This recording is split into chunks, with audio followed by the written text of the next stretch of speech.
ये एक महत्वपूर्ण प्रश्न है जो SSC, CGL, CHSL, CPO, railway इन सभी एग्जाम्स के लिए इम्पोर्टेंट है। प्रश्न में बोला गया एक पिज्जा का व्यास 42 सेंटीमीटर है। पिज्जा का 1/4 भाग निकाला जा रहा है, यानी टोटल भाग में से, यानी टोटल 4 है, टोटल 4 में से एक भाग निकाल दिया गया है। तो शेष भाग की परिधि ज्ञात करनी है। शेष भाग की परिधि, तो पिज्जा है तो एक पिज्जा क्या होता है, गोल होता है, यानी एक वृत्त के आकार का होता है। इसमें से क्या बोला गया है, एक भाग निकाल दिया जा रहा है।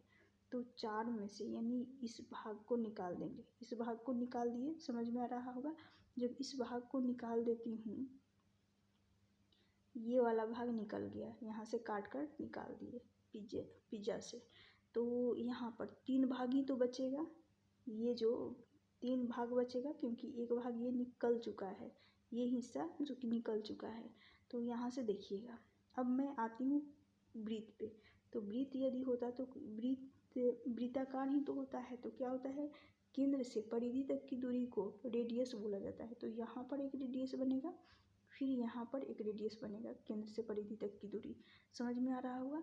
तो जैसे कि डायमीटर, यहाँ पर व्यास की बात की जाए, डायमीटर कितना दे रखा है, 42 है।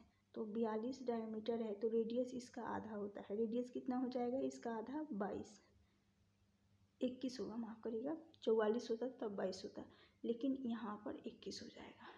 क्लियर, रेडियस 21 आ गया है।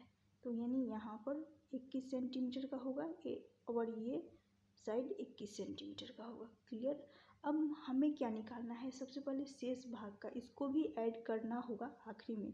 सबसे पहले शेष भाग का परिधि क्या होता है, परिधि होता है यही तो सरकमफेरेंस बराबर क्या होता है, यानी परिधि बराबर हो जाएगा यहाँ पर परिधि जो कि 2πr होगा। 2π का मान 22/7 रखेंगे। रेडियस कितनी है, तो रेडियस जैसे कि निकाली हूँ 21 है, तो 21 रखेंगे। 7 से 21 3 बार में चला जाएगा, 22 × 2 44, 44 × 3 कर लेंगे तो ये हो जाएगा कितना है, 132। 132 क्या आ गया, सरकम, यानी यहाँ से परिधि निकल कर आ गया, पेरीमीटर 132 आ गया, 132 आ गया है।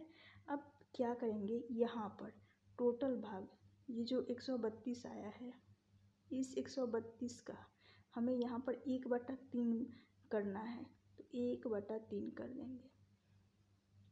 क्या करेंगे, 1/3 करेंगे।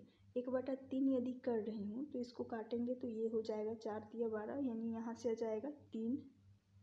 1/3 नहीं करना होगा क्योंकि 1/4 है, तो 1/4 करेंगे। इस टोटल में से एक भाग निकाल दिया गया है, वही निकाल रहे हैं, तो 1/4 करेंगे तो यहाँ से आ जाएगा 33।